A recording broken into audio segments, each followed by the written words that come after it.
Welcome, everyone. Welcome to the Difference Maker Show. I'm Lynn Sanders, your host, and I am really glad you're here today.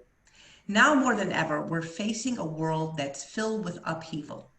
There's divisiveness, racism, healthcare concerns. How can we all pull ourselves out of this negativity and feel better? Well, today, I hope to give you some answers. The show's title is An Interfaith Friendship, an interfaith friendship that unites to do good in the world. And I'm honored to have three special guests with me.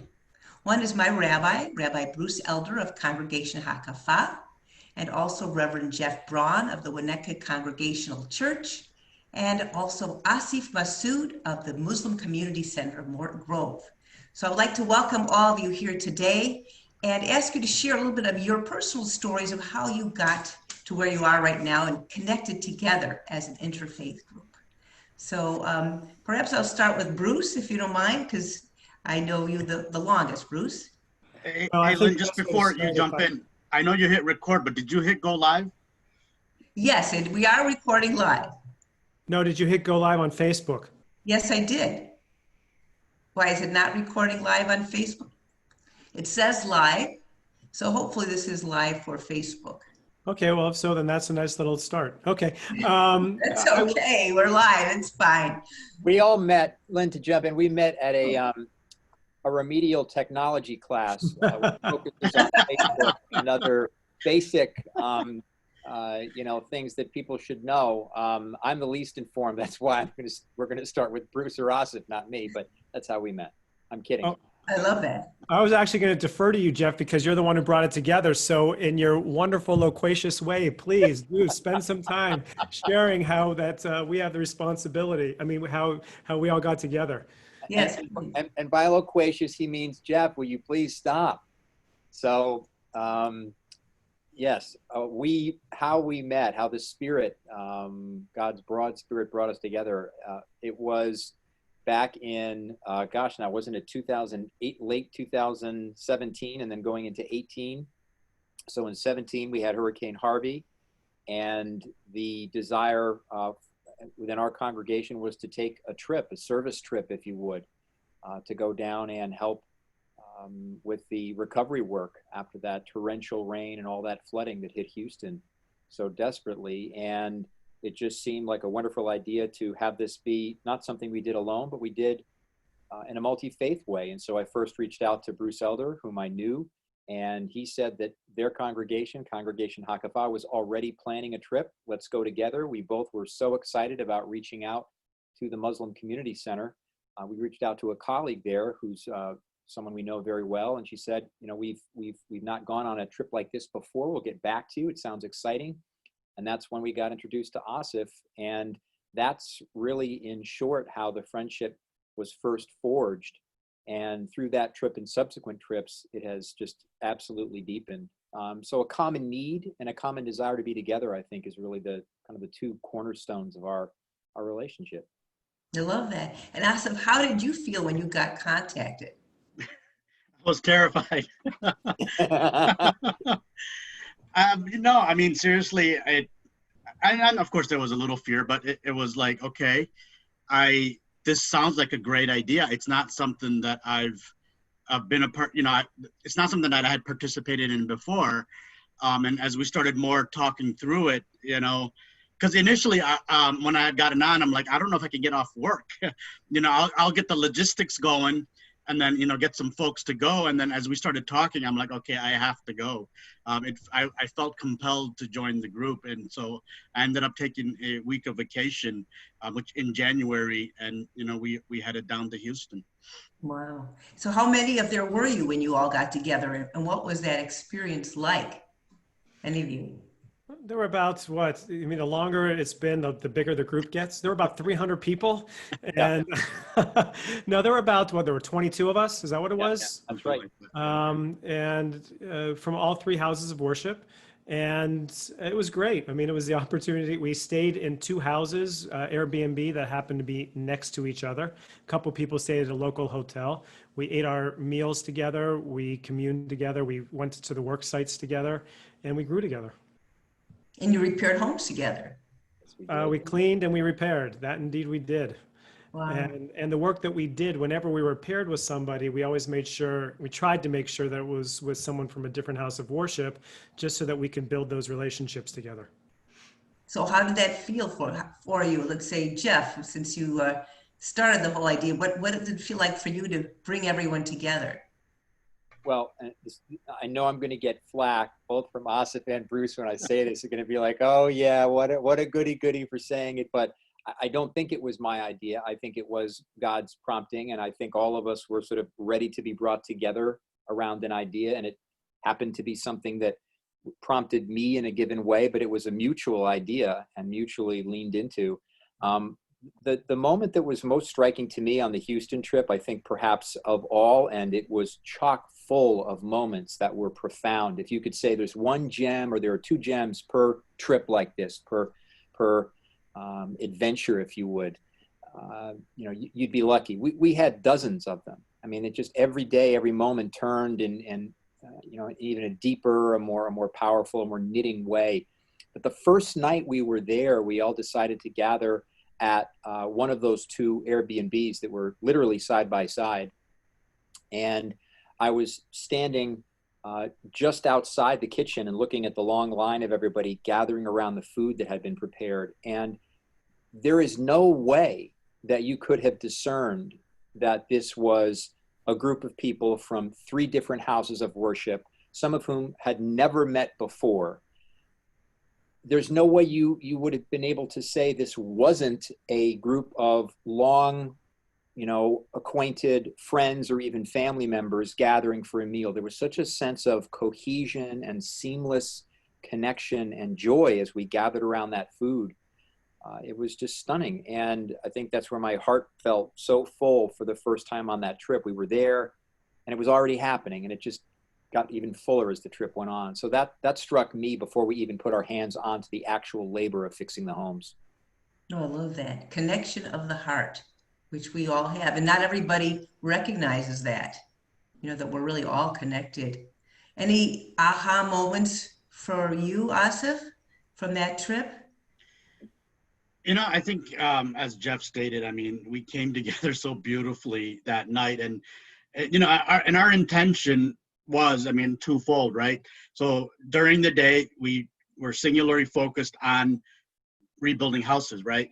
As a group of folks, and then we also talked about how do we connect in the evenings and talk about our cultures, our faiths, and get to learn about each other through our faiths, right? Because we were learning about each other during the day as well, but it was more one-on-one connections as you were working with other people. And I want to say, religion didn't matter in either of those settings. It was more just a way to even more deeply get to know each other. And so I think, and I don't remember the exact days what we did what, but we focused on Judaism one night, Christianity one night, and then Islam the third night, and then then we went to a mosque that night in Houston, where we actually had a meal and got to see this mosque and what they were doing and how they had opened up their doors. Right, that was actually really eye-opening and inspiring for me, that they opened up their doors when the flooding was happening and let people come in and house them in their gymnasium for days. Right, so that really was moving to see. Oh, that's beautiful. Including their some of them had family pets, dogs that were brought in. There were 500 people in this gym that this mosque that we visited, all arranged by Asif. There were 500 people from the surrounding broader neighborhood, some of whom had never had any contact with the mosque, knew of it, saw it, were aware of its location, but never had any contact. And without hesitation, the stories that night that were told of how they welcomed these people in, and the meals that were provided, just to add this one other piece, again, the way we knit together in times of struggle or tragedy, and our true selves and our true purpose in life to be together is revealed. The people of the mosque, of that community, were making food, homemade meals that were then served to the people who were staying in that gymnasium while they were displaced from their homes. So this incredible inwelling of guests and this incredible upwelling of hospitality, and how transformed that neighborhood must now be because of that kind of interaction. That's That's so true, the ripple effects. And then your group had its own ripple effect of doing more trips. And I don't even have the order in front of me. But if you'd like, perhaps Bruce, you want to step in and say what happened after this trip as a result of this, because you went on more trips. Well, so Lynn, in typical clergy fashion, I'm going to ignore your question and add to what they were just talking about. Okay, go ahead, go ahead. That, if I may, really quickly. Yes, But please. Asif, I don't know if you know this, but probably the most important thing for me on that Houston trip was the ride to the mosque. And that's because Asif was sitting next to me and we just started talking. And I asked him about his family. I asked him about his daughter. We just kind of talked.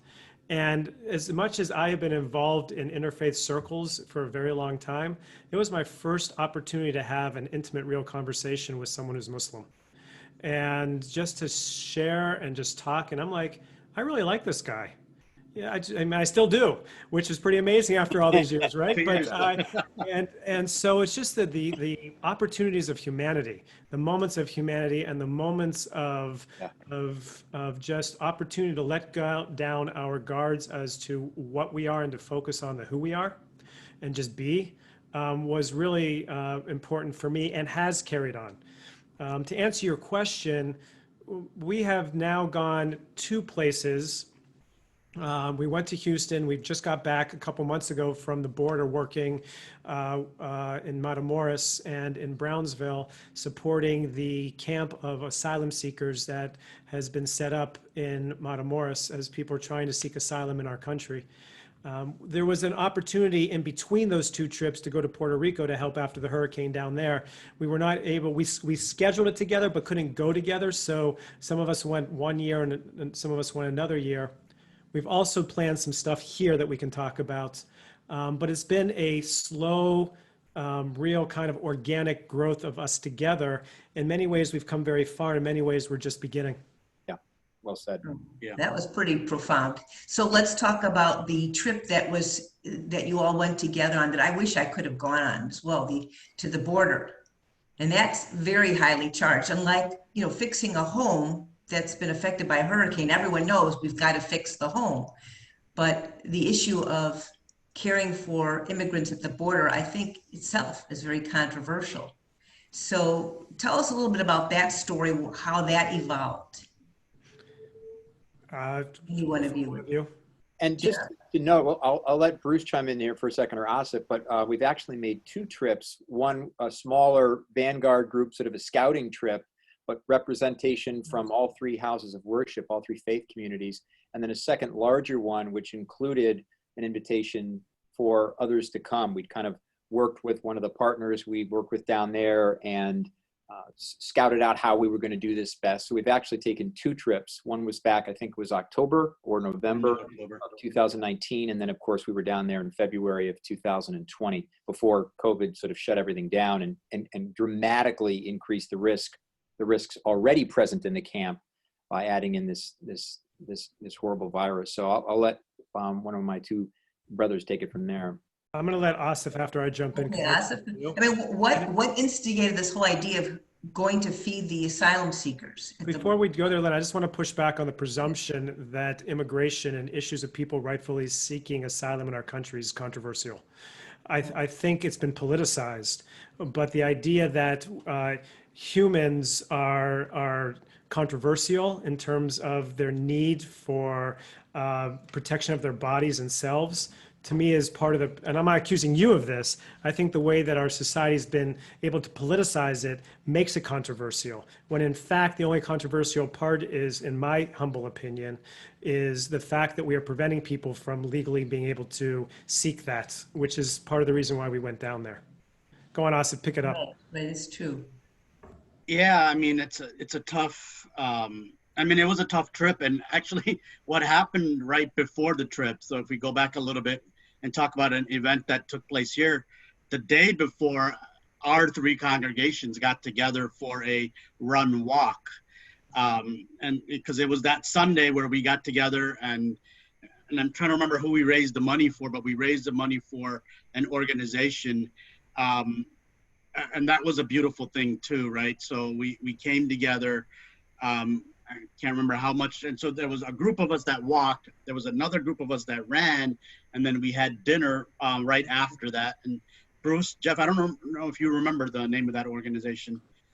It was Facing History in Ourselves, right? Or was That's it A right. World of Difference? I always get them backwards. I think it's Facing History in I think it was Ourselves. Facing History. Yeah, Yep. yeah. Yeah, Right. so and you know, so we had dinner and we went back home and we caught a 5 a.m. flight the next night to Harlington, which is right, and then drove to Matamoros. But I think the scouting trip was because we've been wanting to do something together, another trip like this together, and I think it just came at very timely because I think Bruce was going to go down and he asked us if we wanted to join to see what things were like.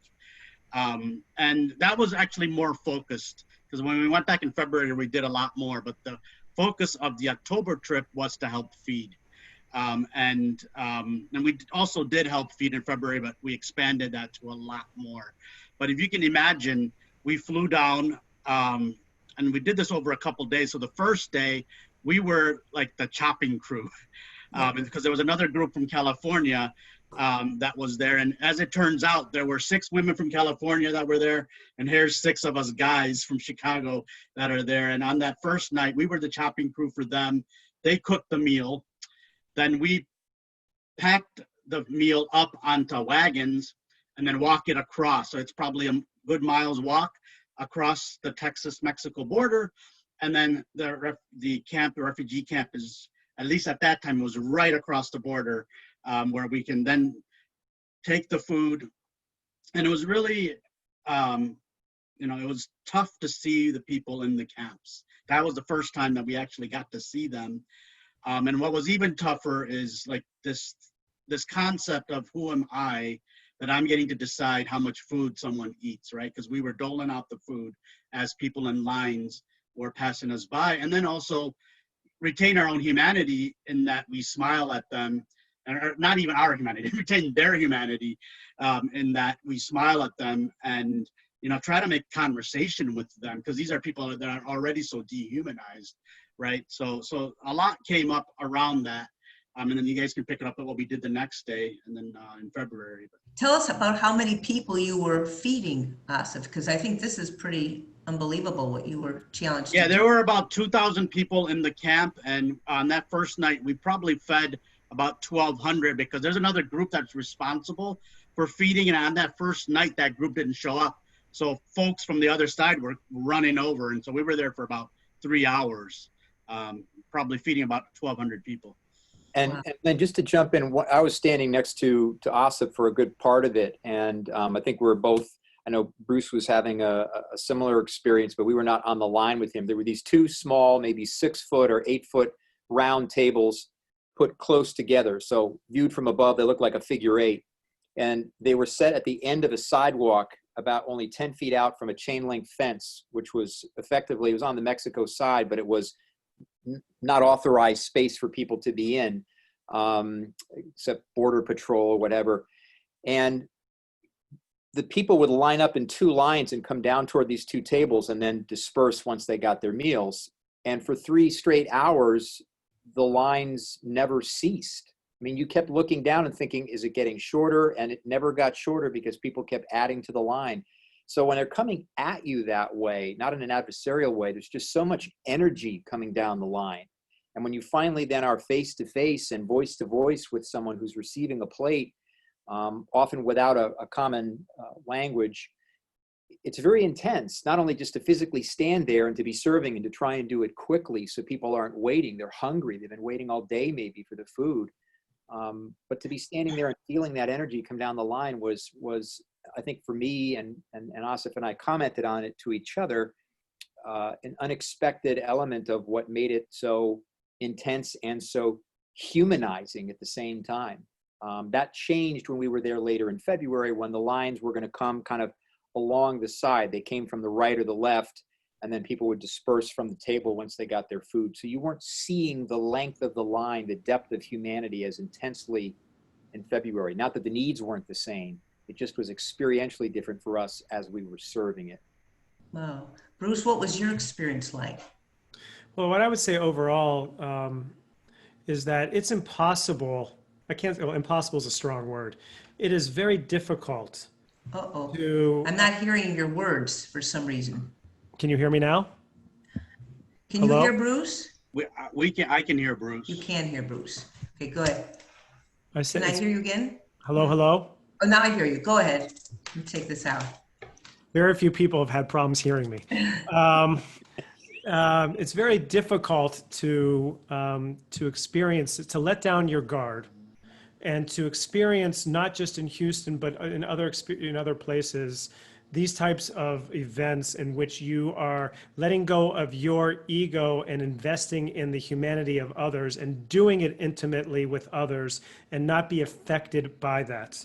Not only affected personally, but to also just to appreciate and to grow together. And so, as I've told you, Lynn, and these guys know it, is that the ability for us to do this together, regardless of what we were doing, it was important, to see the sheer humanity of people who walked thousands of miles for the opportunity to get turned away at our border, right? And what they went through, and to have kids with smiles on their faces helping us serve.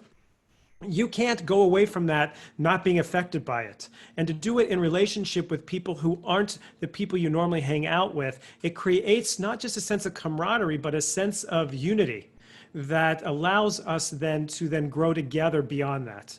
Even, I haven't seen a couple of the people in a while from the church and the mosque. There is that connection there. Yes. I told you, Lynn, that the three of us you can see how we play off of each other. That's because there's a trust and an intimacy that is through our shared experience and our allowing ourselves to be vulnerable with each other. That happens through this. I'm not suggesting that we're using these trips to do that. God forbid, people in poverty, people who have been struggling have been used enough.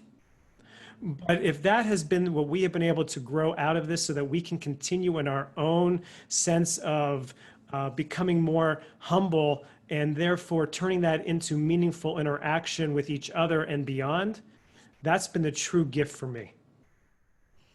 Yes, definitely. Well, and I understand you're all working together to increase that feeling of humanity and actually to allow all of the congregations to grow together. And I think beyond that, for the outside world to see that we all can work together in peace and honor each other's differences. So this scouting trip was basically setting the stage. Is that correct, for you to know how to get everything managed when you got all the groups together? And I'm sure it was so emotional. So what happened on the next trip where you invited everyone to come? How was that different? What was that like?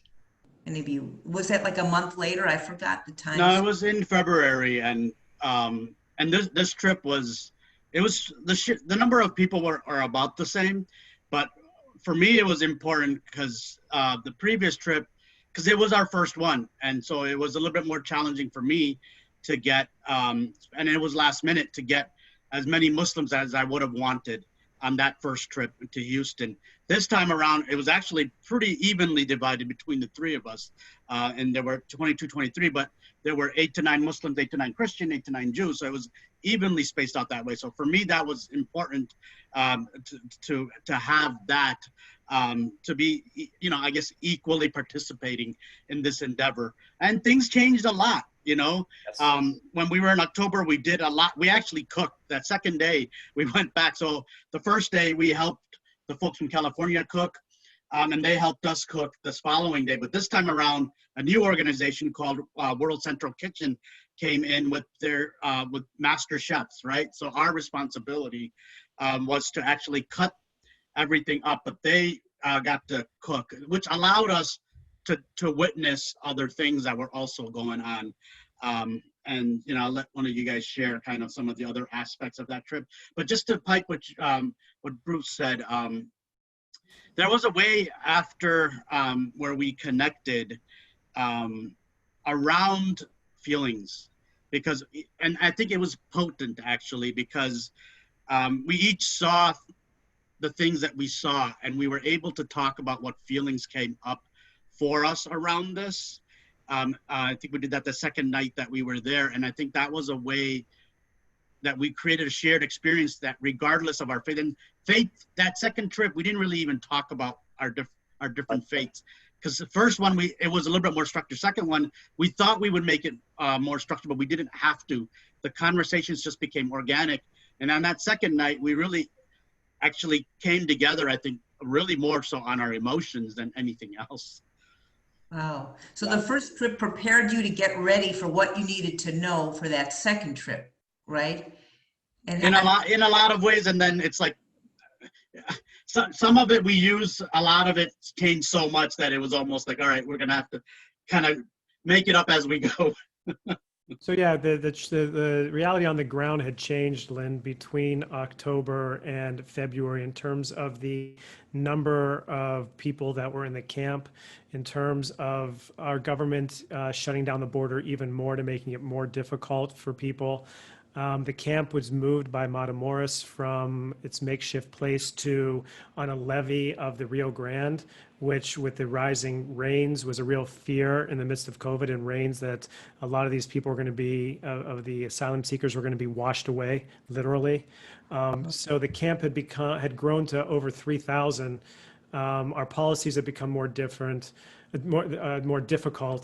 The group that we went to with in October, Team Brownsville, was still on the ground, but World Kitchen was now helping them, so we were supporting that.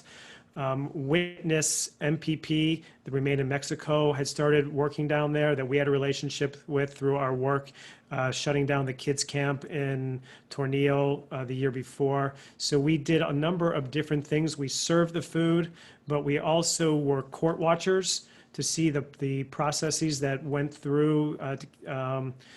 The court is set up in a tent, a makeshift tent on the border, and people are brought in. There is a judge on a screen who is hanging out in Houston or Dallas or in Harlingen or somewhere else, who these are just first review meetings, but we were there to witness that.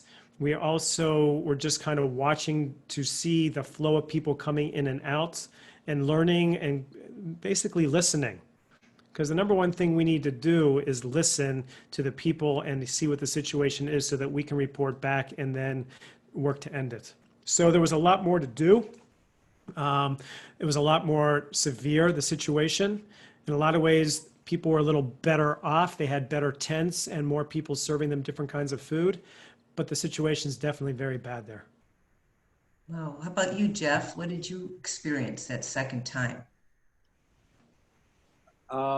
It's so hard to. It's a great question, Lynn. It's so hard to pick, and I think Bruce and Asif would say exactly the same. It's just so hard to pick one thread or one aspect because these trips are so immersive. They're so profound in the way they open you, they permeate you, they call you out of your comfort, and they also provide tremendous comfort. Not creature comforts or comfort in terms of knowing all is well, all the problems have been solved, but comfort in the sense of that shared humanity that was mentioned back at the very beginning by Bruce. And to draw out one piece of this trip, again, it seems like all I care about is food, right? I never mentioned the work. All I care about is the stuff after. But in our processing, which Asif had mentioned, was not really structured at all. It was very much emotion-based and observation-based and lifting up what we'd witnessed and processing that with one another. Not always resolving it, just sharing it in a sacred context, a sacred circle. I felt on all the evenings on this second trip, there was just such an amazing liquid presence to the Holy Spirit. It's like we were swimming in connectedness, and our sharing was both a way of deepening the connection that we had to begin with, and it was a way of just naming what already was. So there was a becoming closer, and there was a naming of how we couldn't possibly get any closer, both at the same time. And there was such care in that room. There was such profound care as people would say something that maybe elicited laughter, or someone would be moved to tears, or someone was unable to find words because they were so troubled by what they saw. And there was just such a sense of holding, being in this sacred crucible to hold what was being lifted. And it felt holy. It felt holy, truly did. And as far as an inspiration for anyone who is listening to this, who wants to consider these kinds of trips, you may think, how could we go on a trip with brothers, sisters, friends of other faith traditions. How would it work out? It will work out amazingly. Bring your hearts, your intentionality, open yourselves. No plans are going to fall apart. You're going to need to roll with it on the fly. But if you let God in and you let each other in, it is like heaven on earth. And that's in the midst of all these problems that are so intransigent. It's not to celebrate them or push them aside. It's to say that sense of God breaking into us and through us happens. And it happens on these trips in such a palpable way. None of us have the right words to express it. I mean, we're scratching at a scratch on the surface when we say these things. I think you're scratching very well. I mean, I'm feeling very moved listening to you right now. I think what He you're can do that talking to you. about, He uses big words to do that to you. So that's good. yeah, really. The man who called me loquacious, right? If I can just add two quick things, Lynn. One is Please, that go ahead. we don't have to run away to do that stuff. That was I mean, us being out of our own environments allowed us to get out of our own selves in a lot of ways, but we have work to do here. We're also, I want to make clear, we're not using people who are poor and vulnerable in order to elevate ourselves. If anything, it's opened ourselves up to the humanity and the pain that is being inflicted on people in our name so unnecessarily.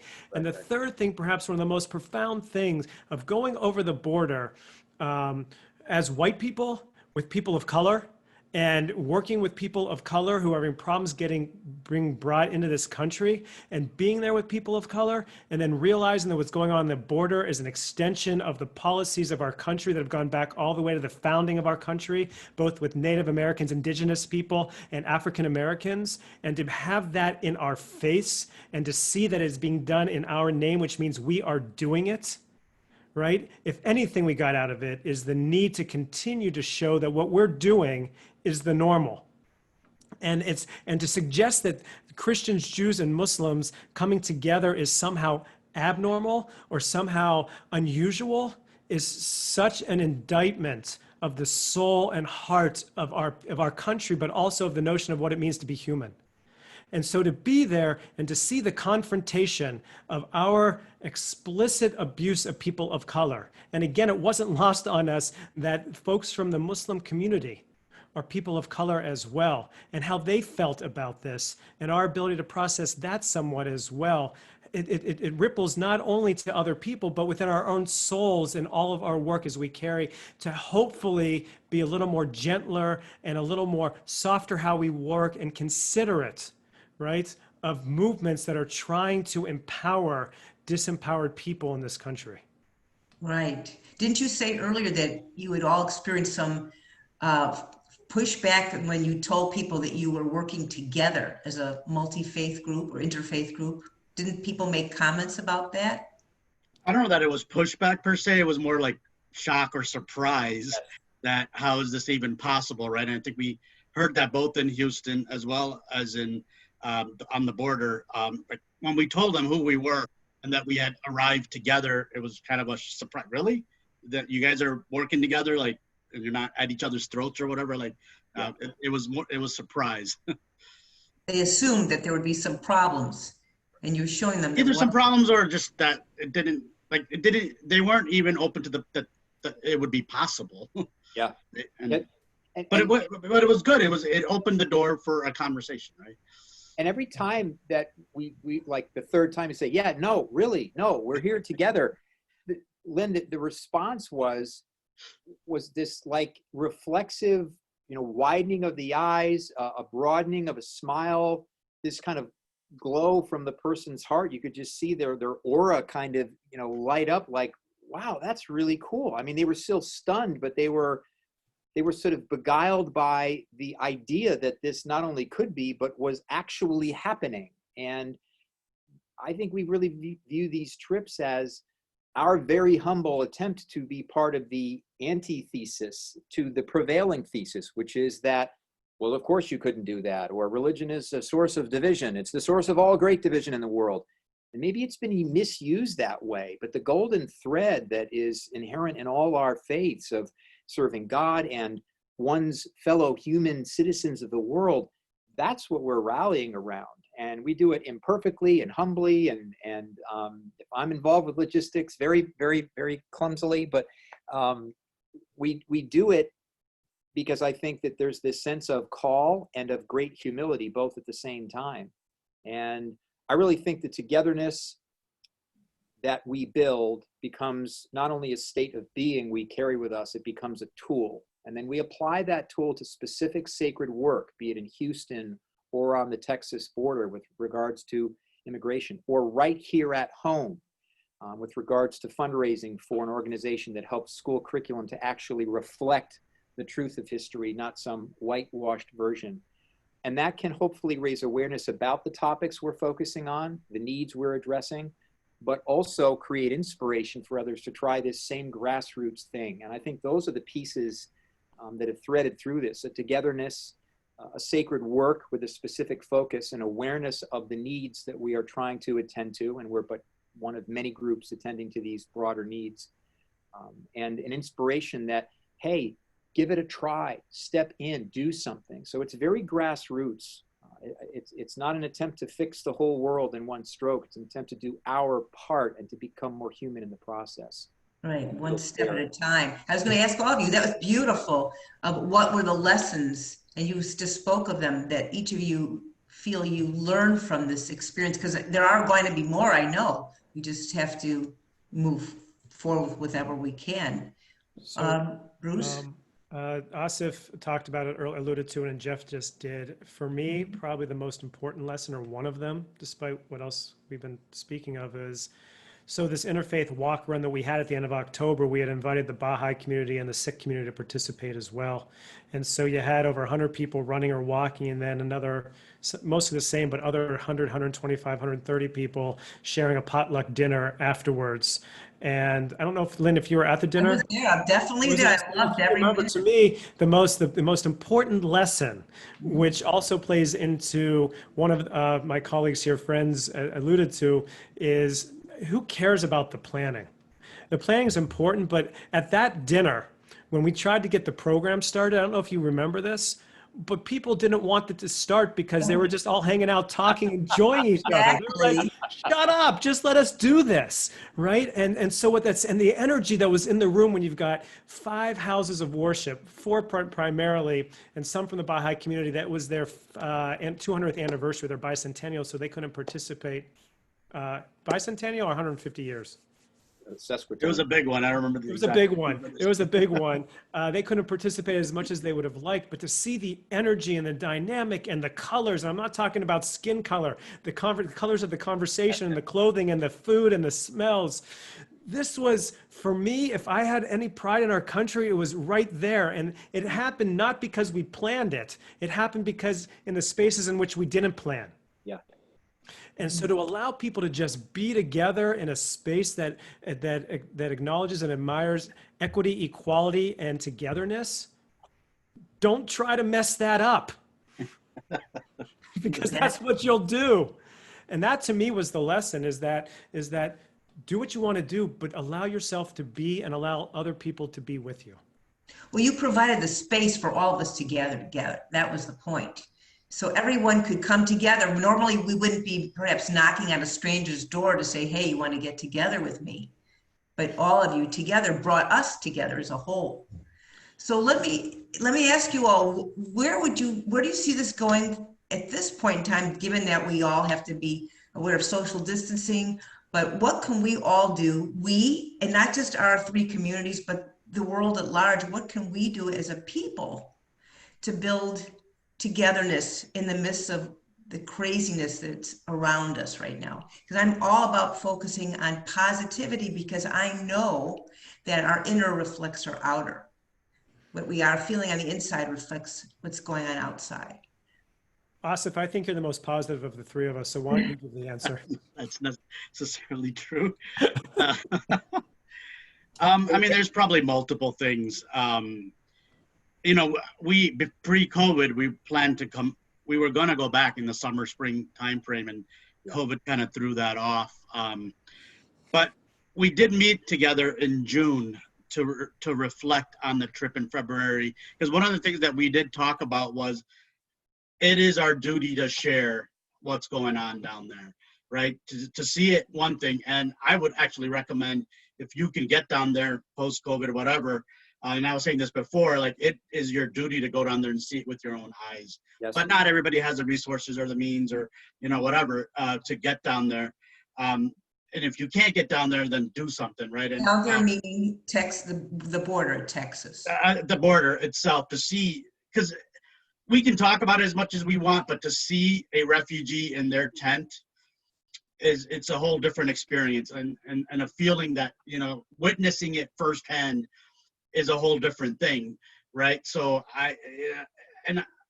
so that's something that I would say anybody that should go down and witness. But secondarily, our mission was not everybody can go down, so we need to share this information with other people across the country, because some people don't know, some people don't know the severity.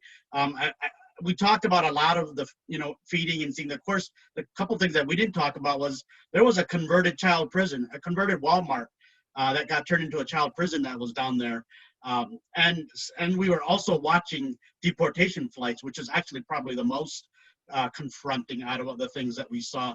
People being loaded up into airplanes and being flown out and not knowing where they were going, right? So for us to share those things. And the third thing is, the refugees aren't just at the border. We have refugees in Chicago in our local prisons. And so how can we get involved? And there are ways to do that, but how can we get involved locally and be connected with the refugees that are in our local prison systems?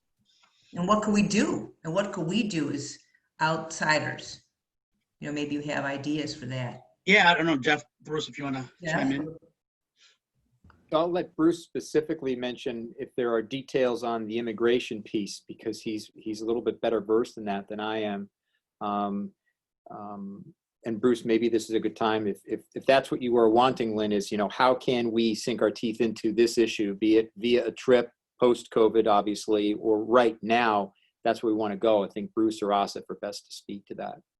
Well, or even just what can we as people do to make a difference and bring, like you are representing how peoples can come together, different faiths, and do good in the world. What can people listening to this right now do to kind of counteract what they're seeing on the news media of divisiveness and racism and negativity? I believe that there's always, light at the end of the tunnel, that we can look towards the light.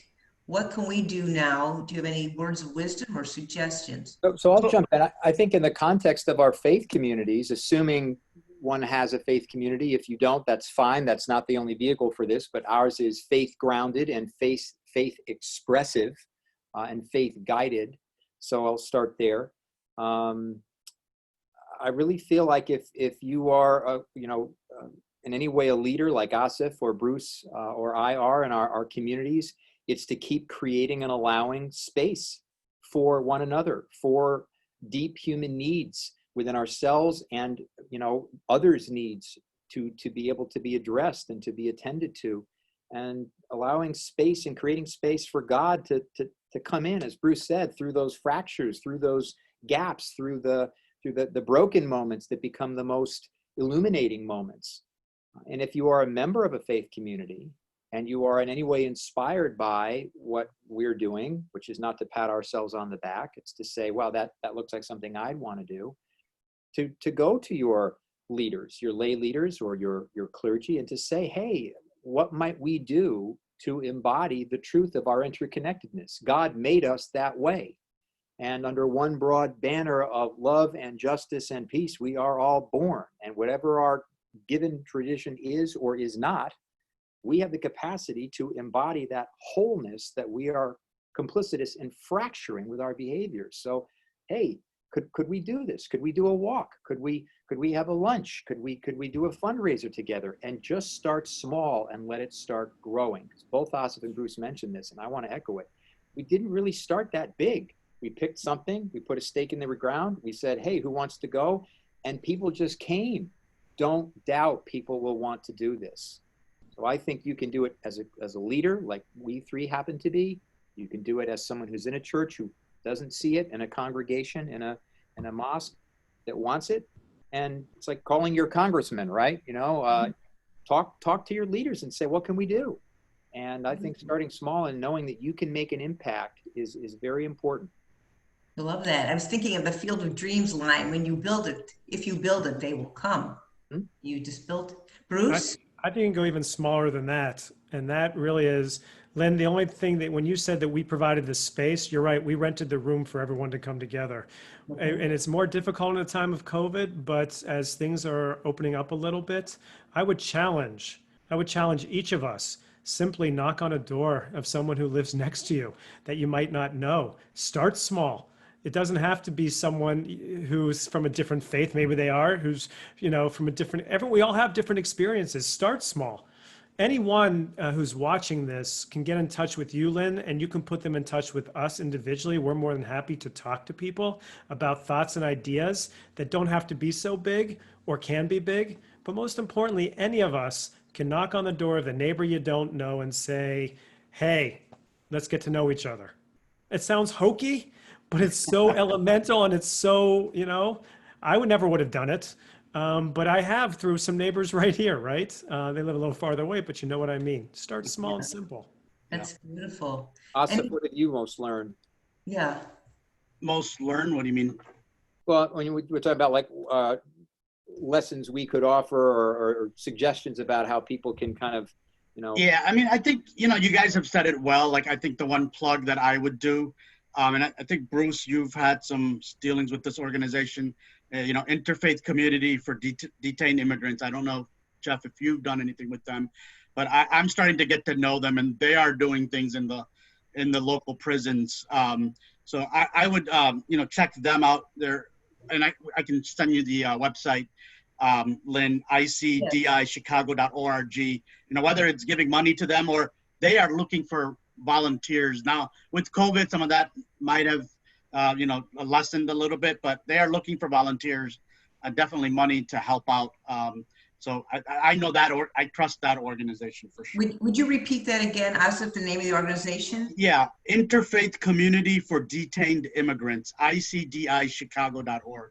Great. We'll put it up after the. But there's that's just in Chicago. There's lots of organizations across the country that are working intimately with impacted people being affected by immigration policies that are working to dismantle the detention system for immigrants wherever you are. And it's pretty easy to be able to connect to them, and we can find ways to do that. Minimally, if you want to go on Facebook to Witness at the Border, there's a wealth of information there that you can get connected into and lost in. Go look up Team Brownsville in Brownsville that's doing the work down there. ICDI is a fantastic organization that we've been honored to work with over the years at Hakafa, more intimately as of late, prior to COVID. But every community that has immigrant detention has a group that's working to dismantle that. Beautiful. Any last words, Jeff? now I'm going to sound hokey, but Bruce is the one that introduced the term. It's okay. It's such an honor. I love these two gentlemen, and I'm so grateful for where we are. Sometimes I think we're so in the moment and we're so focused on what can we do next that we don't pause and just look back down the line and see back to a time when we didn't even know each other, or when we were just starting out, or when these trips were but a thought, we hadn't even taken the first one. And here we are hoping and waiting for COVID to abate so we can get back to this work together in the sense of taking trips. There's still work to be done now, as Asif said. And I'm just so grateful for the trajectory that God has put us on and that we keep saying yes to mutually. It's a beautiful and an ever growing and deepening thing. So I'm full of gratitude for it and for these two people. I love that. Well, I feel very full in my heart just listening to all of your stories and hearing what you've gone through. And I'm grateful to be a part of this conversation right now. And hopefully everyone who's listening will share this with their friends and family, because I feel we all make a difference. You don't have to be a faith leader. You itself, each of us, make a difference. So I implore you, I urge you to share this story, get involved, take a part in doing something that's good in the world, because we all need to hear more positive stories. And with that, I thank you so much for listening. And my guests, Asif and Bruce, Thank you, Jeff, you are terrific. And let's have more good experiences together. Thank you. Thanks. Thanks, man. Thank you.